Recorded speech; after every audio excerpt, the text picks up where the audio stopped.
네, 자 여러분들 이어서 자료의 종류 도표 보고 있었죠? 이어서 한번 보도록 하겠습니다. 자, 42페이지에 나와 있는 방사형 자료를 볼 거예요. 자, 방사형 그래프라고 이렇게 하는데 살짝 좀 안 보이는 것 같은데 위에 내용 읽어보고 조금 이렇게 올려놓고 볼게요. 자, 얘도 뭐 굳이 따지면 원 그래프의 일종이라고 해요.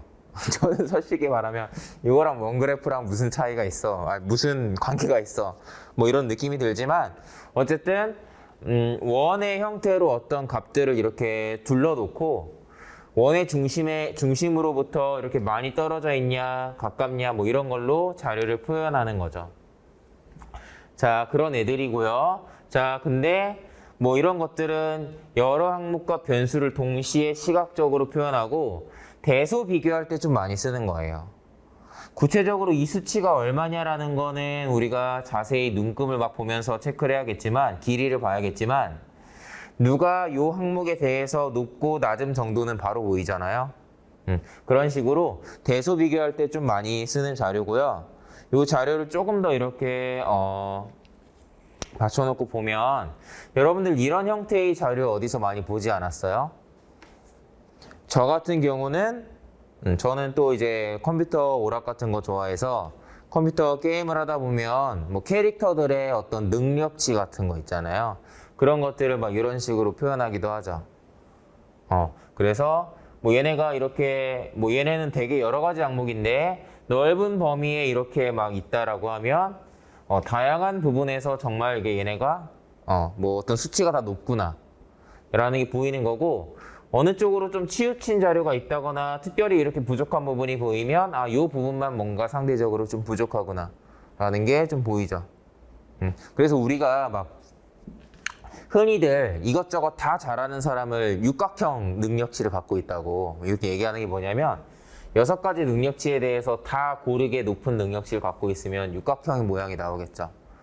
좀 그런 식으로 막 얘기를 하는 거예요. 막 별표다라고 얘기하면 어떤 건 높고 어떤 건 낮으면 얘네가 막 들쭉날쭉 이렇게 하게 돼서 막 별 모양이 나온다, 막 이렇게 얘기를 하기도 하죠. 어쨌든 이런 애들이 종종 나오고 평균과 관련해서 문제를 낼 때가 있는데 연습 문제에서 한번 살펴볼 거고요. 가평균을 적절히 활용하실 수 있으면 좋겠습니다. 자, 하단에 점 그래프 볼게요. 요거는 제가 조금 이론적으로 설명드릴 만한 게 있어요. 자, 뭐냐, 그냥 점 그래프는 말 그대로 이런 좌표 평면에다가 자, 이렇게 어떤 점으로서 어떤 값이 어느 정도 위치에 있는지를 이렇게 표현하는 것들을 말해요. 점으로 표현하는 건데, 자, 여기에서 우리가 이제 좀 알고 있어야 되는 건 뭐냐. 자, 여기 나와 있는 이 자료를 가지고 한번 설명을 할 건데, 하단에 나와 있는 이 내용을 보시면 됩니다.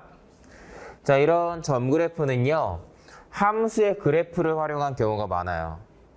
함수의 그래프를 활용하는 경우가 많다는 게 무슨 뜻이냐? 예를 들면 우리가 이제 설명을 조금 편하게 하기 위해서 여러분들 이 가로축의 값을 그냥 x축 값이라고 제가 표현할게요. 요거 너무 기니까 세로는 요 y축에 해당하는 y값이라고 해봅시다. 자, 그래서 x값이 얼마냐 y값이 얼마냐에 따라서 거기에 해당하는 애들의 위치를 이렇게 점으로 찍어 놓은 거예요. 자, 그런데 만약에 문제에서 이런 걸 물어볼 수 있다라는 거죠. 자, 여러분들 x값 대비 x 대비 y의 값이 자, a보다 큰 것, a보다 큰, 여기는 국가예요. a보다 큰 국가라고 합시다. a보다 큰 국가는 뭐 이런 식으로 물어본다고 생각해봐요. 자, 여러분들 여기에서 x 대비 y의 값이 a보다 큰 국가라고 하면 a 같은 경우는 x에 해당하는 값이 30 조금 넘는 것 같고요. y에 해당하는 값은 한 24, 25 이 정도 나오는 것 같아요. 그래서 a 같은 경우는 x 대비 y라고 하면 x 값분의 y죠. 이 값이 대충 해볼게요. 32분의 뭐 24 나눠 떨어지게 이렇게 해봅시다. 자, 그러면 4분의 3이구나. 우리가 이렇게 생각을 해가지고 여기 나와 있는 애들이 실제로 x분의 y의 값이 4분의 3인지를 일일이 확인하는 건 되게 번거롭잖아요. 그래서 그렇게 확인하는 게 아니라 이런 식으로 가시면 돼요. 자, a에 해당하는 값이 a는 이게 4분의 3이었죠. 그러면 이거를 좀 변형을 하면 자, 여러분들 y는 4분의 3 곱하기 x가 되죠. 자, 이러한 함수의 그래프를 그린다고 생각을 해보세요. 자, 그러면 이 함수의 그래프가 어떻게 그려져요? 여러분들 원점에서 이 a를 지나는 이런 직선으로 그려진단 말이에요. 자, 그러면 여러분들 이 직선 위에 있는 값들이 뭐죠? 이 직선 위에 있는 값들이 자, 실제로 기가 막히게 그렸어 지금. 자, 여기 보시면 실제로 이 비율이 4분의 3이 나오는 값들이에요. 이 직선 위의 값들이. 그래서 얘보다 큰 극과를 물어보면 어떻게 찾아야 되죠? 비율이 4분의 3보다 큰 극과를 찾으라는 건 이 그래프보다 위쪽에 있는 애들을 말하는 거예요. 위쪽에 있는 애들. 자, 그러니까 우리가 단순하게 일일이 계산해서 풀이를 하는 게 아니라 이런 질문이 나오면 이런 보조선을 그리고 이 그래프보다 위에 있는 뭐 I, J, L, F, C, D 이런 애들이 전부 다 X 대비 Y의 값이 A보다 크다라고 이렇게 이해를 하면 되는 거고요. 반대로 하단에 있는 애들은 어때요? 물론 계산도 할 수 있지만 계산을 하지 않고도 이런 애들이 작은 애들이야 라고 보시면 되겠죠. 여러분들이 뭐 자를 대고 이렇게 그릴 수는 없겠지만 대체로 막 여기에 근처에 있어가지고 여러분들을 헷갈리게 만들 만한 그런 점들은 나오지 않을 거예요. 그러니까 대강 이렇게 그림을 그려주면서 보조선을 그리면서 함수의 그래프를 이용하면서 풀이를 할 수 있으면 좋겠고요. 또 자, 이번에는 좀 반대로 가볼까요? 반대로, 자, 이게 아니라 좀 다른 걸 물을 때, 경우에 따라서 이건 좀 표현하기가 애매한데, 문제에 따라서 x 곱하기 이 y에 해당하는 값이 a보다 큰 애가 누구냐, 적은 애가 누구냐, 이렇게 물어보기도 해요. 자, 그러면 제가 한번 해볼게요. 수치가 조금 까다로우니까 계산하기 쉬운 애로 하겠습니다. x 곱하기 y에 해당하는 값이 k보다 높은 애들, 큰 애들 뭐 이렇게 찾는다고 해봅시다. 자, 그러면 여러분들 k에 해당하는 값 단위는 생략할게요. k에 해당하는 x 곱하기 y에 해당하는 값은 80 곱하기 20이라고 할게요. 80 곱하기 20 이렇게 80, 20 여기 있다고 칩시다. 자, 요거면 값이 좀 크죠? 1600이에요. 자, 그래서 요걸 물어봤을 때 우리가 아까 한 거랑 똑같아요. 모든 점마다 이 x 곱하기 y를 일일이 하는 건 되게 번거롭잖아요. 그래서 얘도 아까처럼 함수의 그래프를 조금 이용하고 싶다면 어떻게 하냐? 자, 어떻게 하겠어요? y는 x분의 1600이다 라고 이렇게 생각하면 되죠. 자, 이 함수의 그래프 어떻게 그리면 돼요? 점을 한 3개 정도만 잘 체크하면 돼요. 이렇게 하면 되죠. 일단 여기 k, 이거랑 대칭인데 20, 80 여기다가 점 하나 그리고 중간쯤에 하나 40 곱하기 40이 또 1600이죠. 40 곱하기 40에 해당하는 곳 여기 이렇게 3개 정도 체크한 다음에 이거를 곡선으로 연결하면 됩니다. 이렇게 이런 느낌으로 이렇게 그리면 이게 y는 x분의 1600에 해당하는 이런 그래프예요. 그래서 이거보다 더 큰 곳가 어디야? 라고 하면 그래프 위쪽 그래프 위를 보는 건 똑같죠?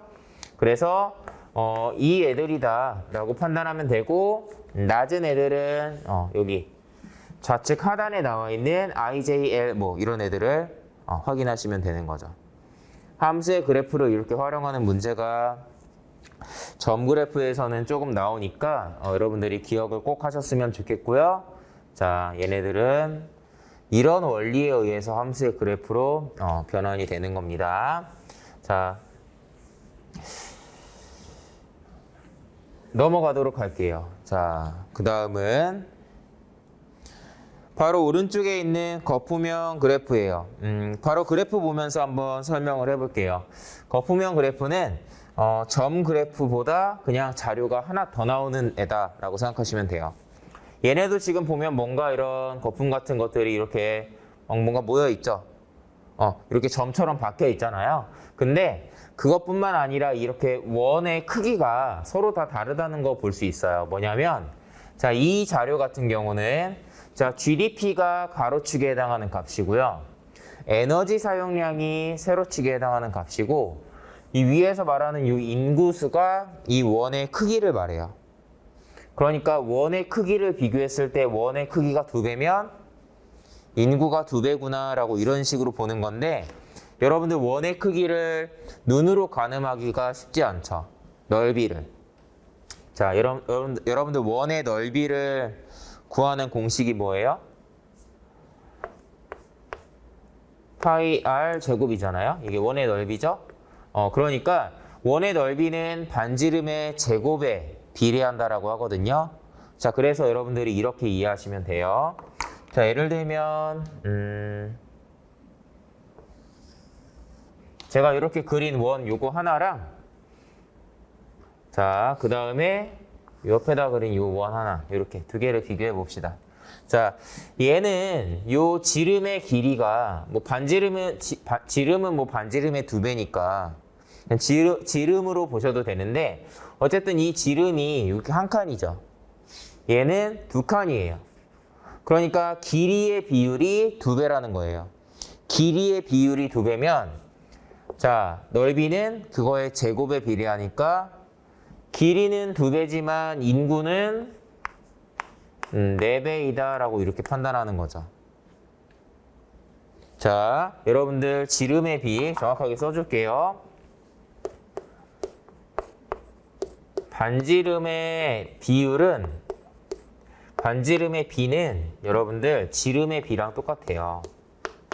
지름은 요 원의 요 길이를 말하죠.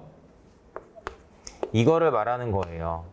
그런데 여러분들 넓이라는 건 뭐예요? 넓이라는 건 반지름의 제곱에 비례하니까 넓이라는 건 지름의 제곱에 비례한다. 뭐 이렇게 이해하시면 되겠죠? 뭐 이런 의미인데, 그래서 여러분들이 이렇게 원의 넓이를 가늠하실 때는 지금처럼 비교를 하는 거고, 제가 뭐 간단하게 해보면 얘가 이제 지름이 한 칸 정도, 한 칸 조금 안 되는 느낌이고, 얘가 지름이 어때요? 2칸은 안 되죠. 그러니까 얘를 지름을 한 칸이라고 하고 얘를 지름을 한 1.8칸이라고 하면 1.8칸 정도라고 하면 인구가 4배는 안 되는 거예요. 그쵸? 그런 식으로 비교하시면 되고요. 다른 애들도 뭐 마찬가지입니다. 자, 여기서도 똑같이 아까처럼 함수의 그래프를 충분히 이용할 수 있다는 점 잘 기억해 두시고요. 다만 지금처럼 이 자료에서는 인구수인데 원의 넓이를 통해서 알려주는 자료가 있다라는 거. 자, 그리고 하나만 더 해볼게요. 하나. 자, 요거는 우리가 이전 시간에 배웠던 산포도랑 관련된 내용인데, 제가 간단하게 설명을 드리면, 자, 여러분들 점 그래프가 있는데요. 그 점들이 뭐 대체로 이런 식으로 뭔가 불규칙적인 것처럼 보이지만, 대체로 이 점들이 보면은 오른쪽으로 이 값이 커질수록 좀 위로 올라간다. 이렇게 올라간다라고 하면 이걸 뭐라고 하냐? 자, 어떤 자료들이 이 점 그래프로 표현했을 때 뭔가 어때요? 대체로 좀 이렇게 X축 값이 커질 때 Y축 값도 좀 커지는 것처럼 보이죠? 그러면 이 x축 값과 y축 값은 양의 상관관계가 있다 그래요. 양의 상관관계. 자, 이런 게 뭐가 있을까요? 양의 상관관계. 대체로. 예를 들면 이런 거. 여러분들 어떤 각 도시의 인구랑 그 도시에 있는 자동차의 수. 그 도시에 등록되어 있는 자동차의 수는 어때요? 대체로 인구가 많을수록 그 도시에 돌아다니는 자동차가 많겠죠? 그렇다고 뭐 함수처럼 깔끔하게 떨어지는 건 아니지만 어쨌든 이런 애들은 양의 상관관계가 있는 거예요. 자, 반대로 이 점들이 x축 값이 커질수록 뭔가 이렇게 조금씩 작아져. 작아지는 느낌이야. 약간 이런 느낌으로 선이 이렇게 그려지면은 음의 상관관계가 있다고 하는 거예요. 양수, 음수할 때 음의 상관관계가 있다고 하고, 이런 건 뭐 대체로 뭐가 있겠어요? 나이가 많아질수록 운동 능력이 뭐 떨어진다, 뭐 이런 식으로 할 수도 있겠죠? 뭐 그런 거랑 비슷한 겁니다. 그래서 이런 게 있고요. 또, 자, 얘네들이 대체로 이렇게 올라가는데, 자, 흰색 점들이 이렇게 있는 게 아니라 조금 더 멀리 이렇게 떨어져 있으면 어때요? 빨간색 점 생각해 보면 뭔가 얘네들의 중심으로부터 멀리 떨어져 있죠. 그러니까 어때요? 어떻게 해야 돼? 조금 더 평균으로부터 많이 떨어져 있으니까 산포도가 크다 라고 얘기하는 거예요. 이렇게 멀리 떨어져 있는 애들은. 그렇게 얘기하면 되고, 여러분들 이런 점들이 뭔가 지금과 같이 보이는 게 아니라 뭔가 되게 불규칙하게 나와 있는 것처럼 보인다. 그러면 상관관계가 없다라고 얘기하는 거죠.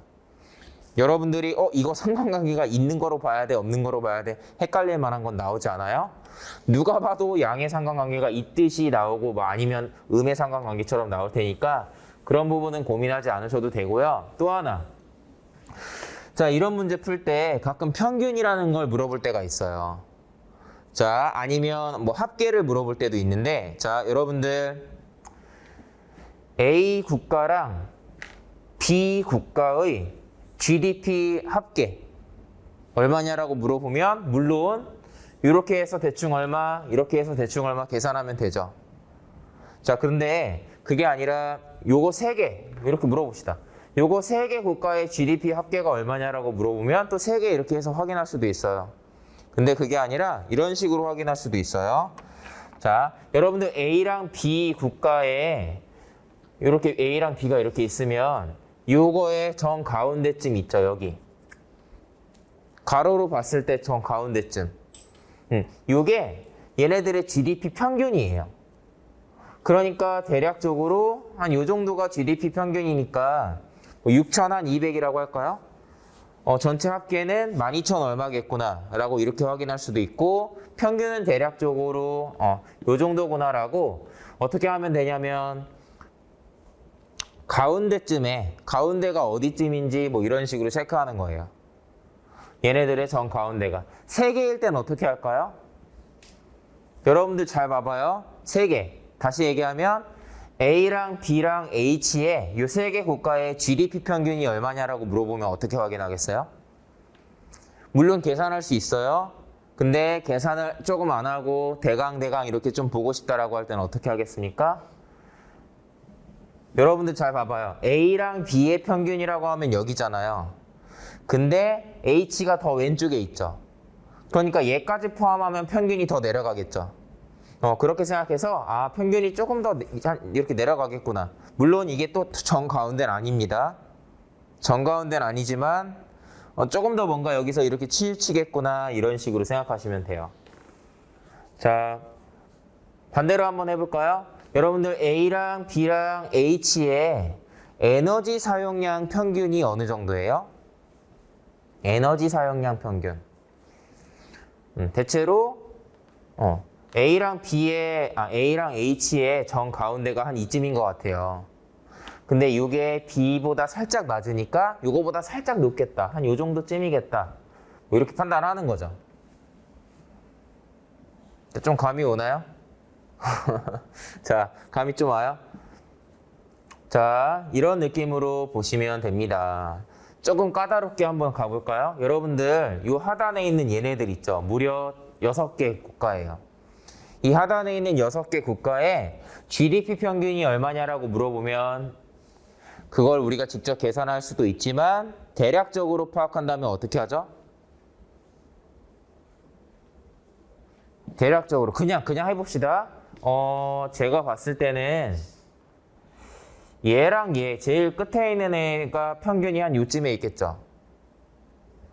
그러면 그냥 요거 2개 지우고 요 가운데쯤에 조금 더 큰 애가 있다라고 이렇게 생각을 하면 돼요. 자, 그러면 또 이렇게 다 대체로 얘보다 왼쪽에 있으니까 평균이 아마도 이렇게 좀 왼쪽으로 치우치겠죠? 뭐 이런 느낌이다. 2000보다는 뭐 작겠다. 뭐 이런 식으로 하셔도 되는 거죠. 자, 실제로 이런 것들을 활용하는 문제가 연습 문제에 있으니까 그때 한번 더 얘기할 거고요. 지금 얘기했던 거 잘 기억하고 계시면 되겠습니다. 자, 넘어가도록 하겠습니다. 자, 연습 문제 한번 저희 풀면서 같이 이야기해 볼 거예요. 자, 연습 문제 같은 경우는 여러분들이 먼저 풀고 제가 설명을 드리는 방식으로 웬만하면 갈 거고요. 다만 문제풀이 시간을 무한정 드릴 수는 없으니까 제가 문제에 따라서 적당한 풀이 시간이다라고 딱 느끼는 순간에 끊어드릴 거거든요.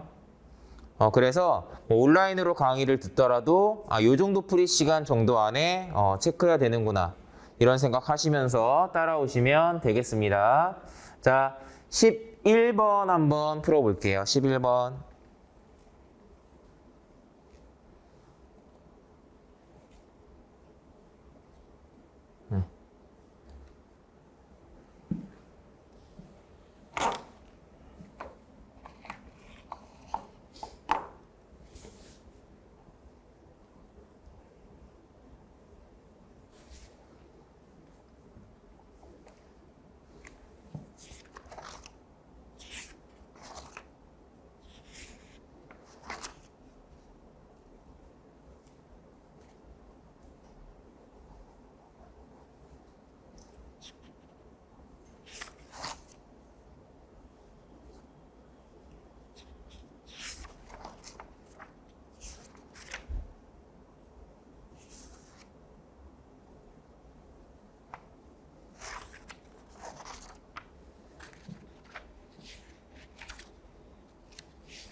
자, 한번 같이 보겠습니다. 자, 일단 뭐 이제는 여러분들이랑 저랑 뭐 연습 문제를 사실은 뭐 이제 계속 풀어보게 될 텐데 연습 문제 풀이를 할 때는 뭐 정직하게 그냥 선택지 하나하나 정답이 뭐다 이렇게 설명하는 게 아니라 좀 실전에서 어떤 식으로 푸는지 그런 이야기를 한번 해볼게요. 자, 일단 문제에서 자료가 하나만 나와 있죠? 단순한 문제예요. 뭐 자료 해석 문제가 난이도를 높인다고 하면 자료를 더 복잡하게 주는 경우가 있죠. 그러니까 자료만 보아도 조금은 단순한 자료다, 조금은 난이도가 쉽다, 난이도가 낮다 라고 이렇게 판단할 수 있고, 자, 그러면 이런 문제는 좀 풀고 넘어갔으면 합니다. 자, 옳지 않은 것을 고르라고 하는데요. 여러분들 문제 풀다 보면 어때요? 옳은 것 고르다가 옳지 않은 것 고르다가 그런 게 반복되죠? 충분히 실수할 수 있는 부분인데 저는 여기다가 이렇게 표시하지 않고 옳지 않은 것을 고르시오라고 하면 저는 항상 선택지 옆에다가 좀 표시하는 편이에요. 뭐 예를 들면 뭐 이런 데다가 표시를 해 놓죠. 저 같은 경우는 문제풀이 할 때 그냥 이 내용이랑 이게 표만 왔다 갔다 하면서 보다 보니까 요거를 옳지 않은 내용 고르라는 거를 잘 안 보게 되고 놓치는 경우가 있어서 눈이 왔다 갔다 하는 그 동선에다가 표시를 좀 해놓는 편입니다. 자, 이 문제 정답은 1번이었어요. 1번. 왜죠? 옳지 않은 것은 매년 증가하는지 알 수 없죠. 연도가 나와 있는 자료는 연속적인 자료인지 아닌지 보라고 했습니다. 매년 증가한다고 이걸 옳다고 할 수 없어요. 자, 그래서 1번이고요. 다만 이제 뭐 정답은 그래서 간단하게 나오는데 어때요? 간단하게 보이죠? 매년 증가한다라는 추세니까 되게 간단하게 보이지만 여러분들이 이런 거 한번 실수하면 어떻게 돼요? 1번이 답이다 고르고 넘어갈 수도 있었던 걸 실수하면 나머지를 다 보게 되고 안 해도 되는 계산을 해야 되고 시간을 다 버리고 오답을 고르겠죠. 그러니까 자료 해석 문제는 물론 빨리 푸는 것도 중요하지만 간단해 보이는 선택지일수록 정확하게 볼 생각을 해야 돼요.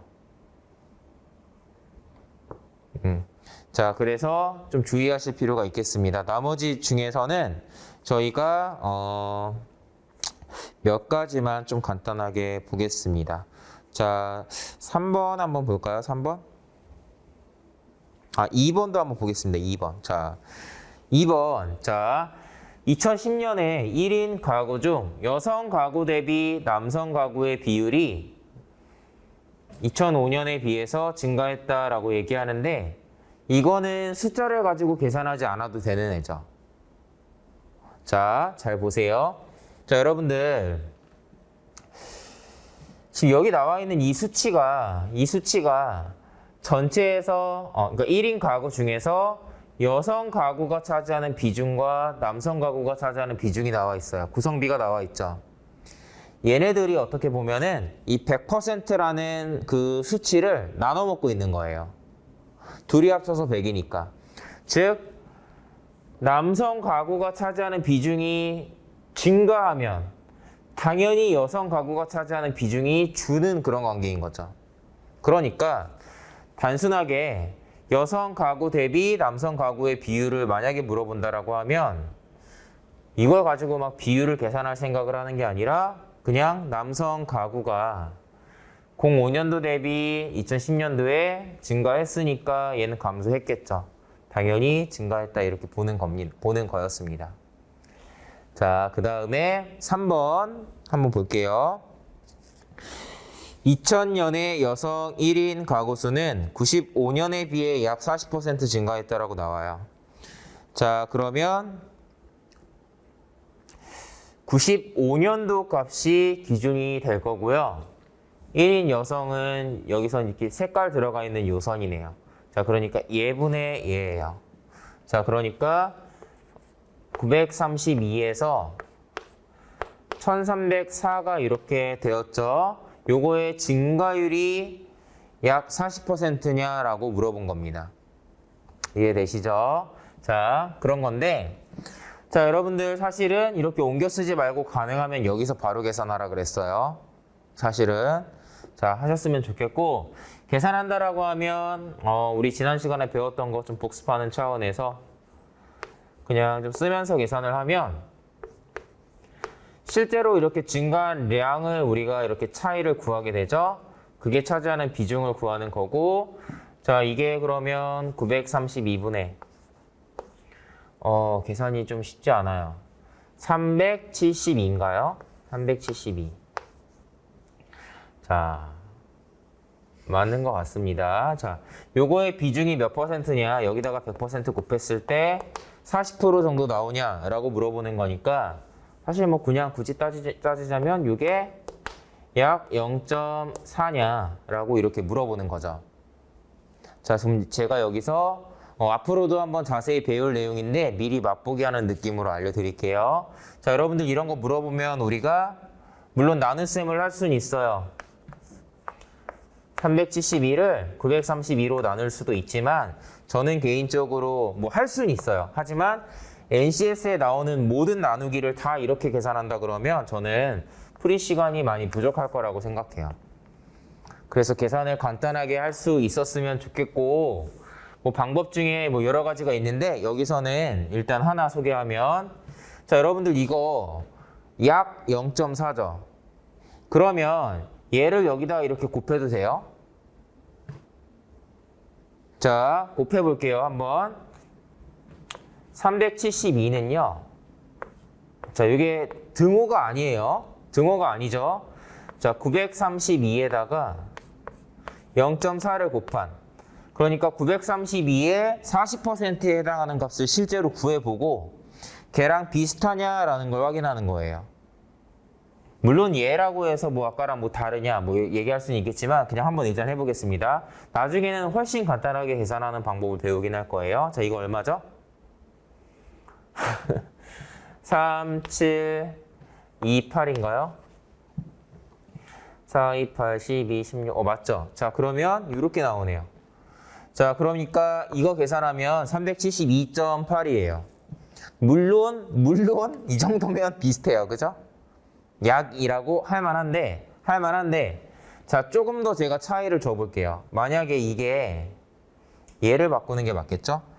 얘가 이 숫자가 아니라 실제 그 차이가 381 정도였다.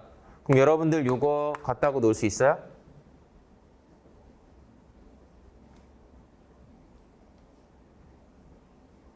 아니면 이건 좀 차이가 많이 나나? 이렇게는요 374예요.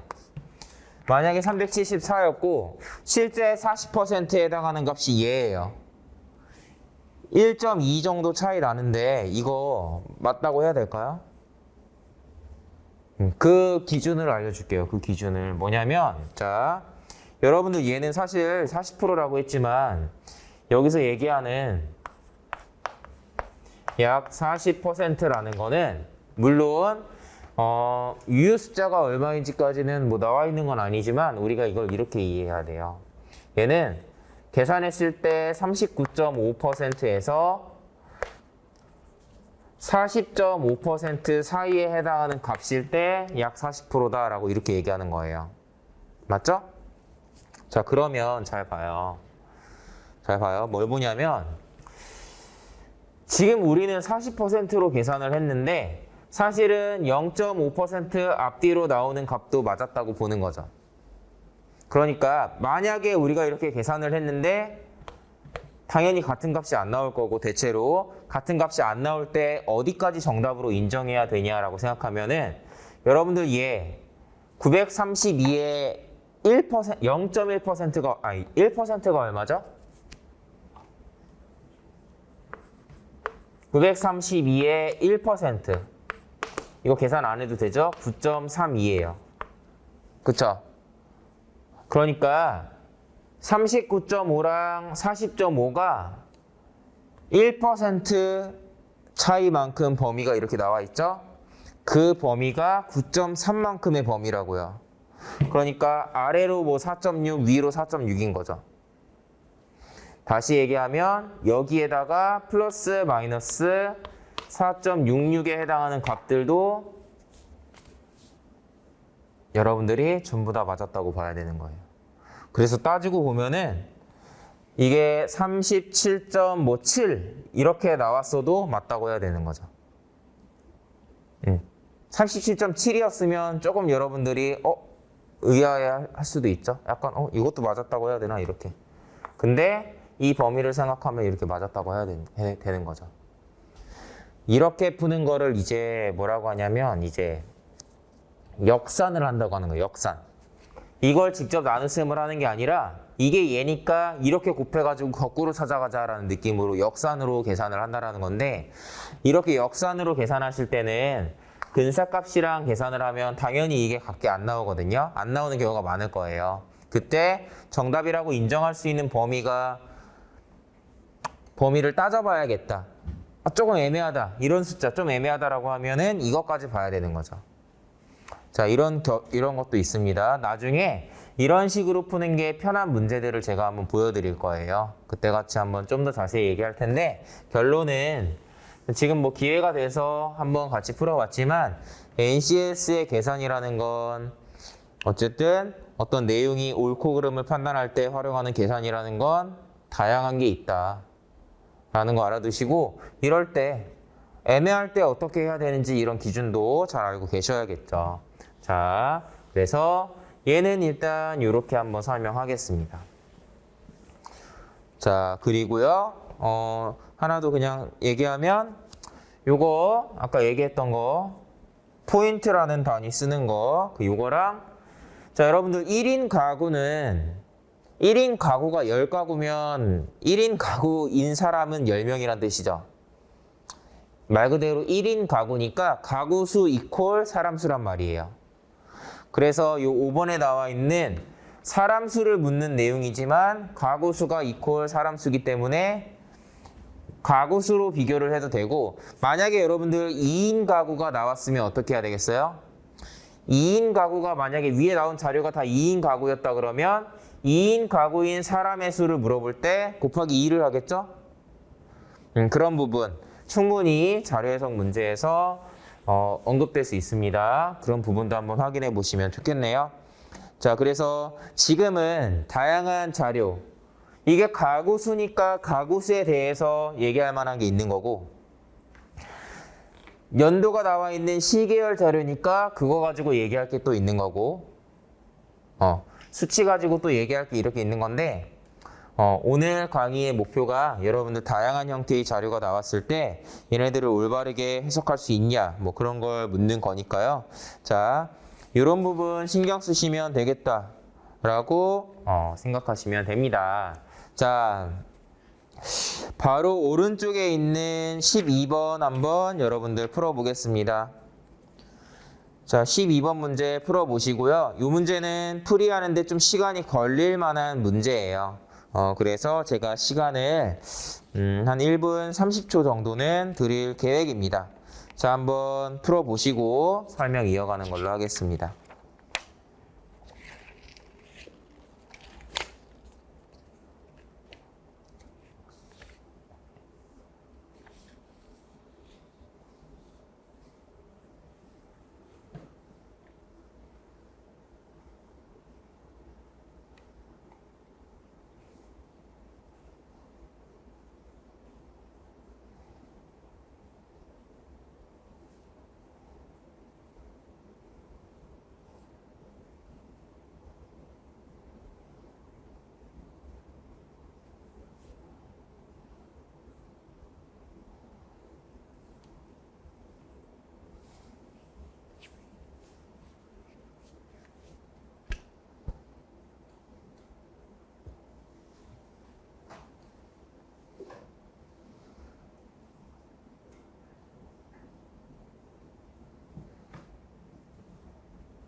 자, 문제가 조금 어렵다고 느끼시는 분들은 그냥 뭐 정답을 찾는다라는 느낌보다는 그냥 선택지 하나하나 무얼 물어보고 자, 뭘 물어보는지 확인하고 그냥 하나하나 천천히 체크한다는 느낌으로 가주시면 돼요. 여러분들이 지금 어쨌든 이 커리큘럼에서 초반이기 때문에 벌써 이 문제를 1분 안에 1분 30초 안에 풀어라 라고 제가 요구하는 건 아니고 그냥 일단 이 문제는 그 정도의 시간이 필요한 문제인데 여러분들이 조금 아직 어렵다면 시간이 좀 더 걸리겠죠? 앞으로 그런 부분을 좀 보완해야겠다 이런 생각을 하시면 되는 거죠. 어쨌든 지금은 빨리 푸는 것보다는 선택지 하나하나의 이 내용이 뭘 물어보는지 정확하게 인지하고 그 다음에 정답이 뭔지까지 정확하게 이해하는 자, 그런 단계가 되었으면 좋겠습니다.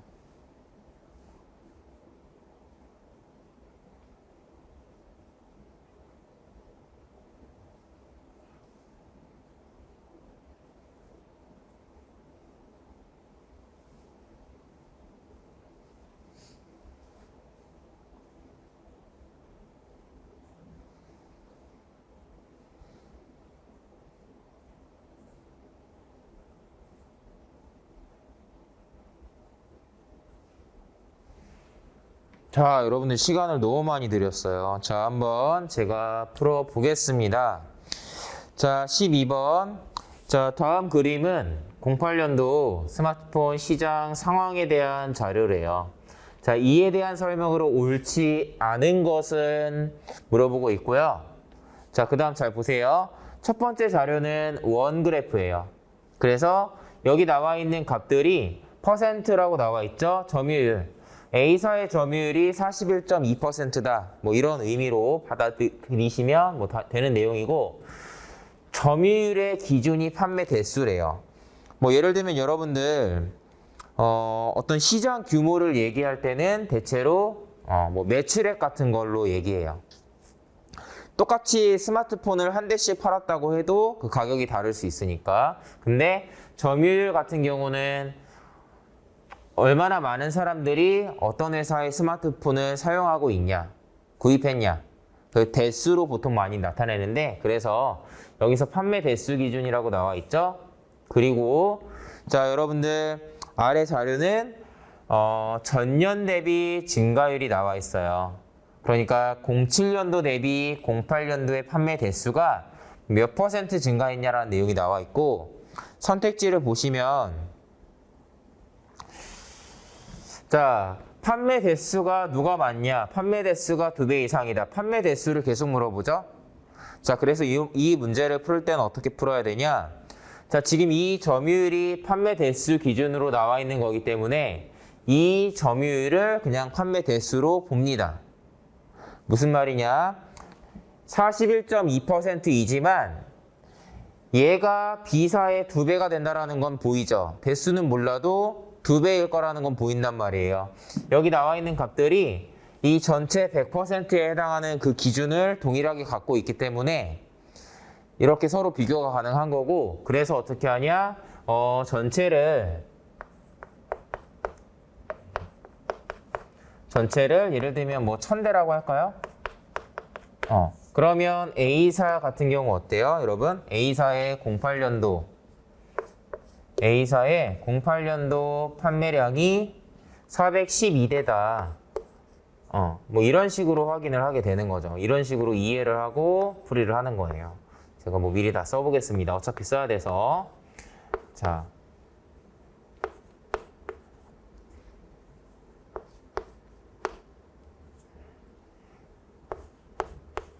기타까지 써야 되나?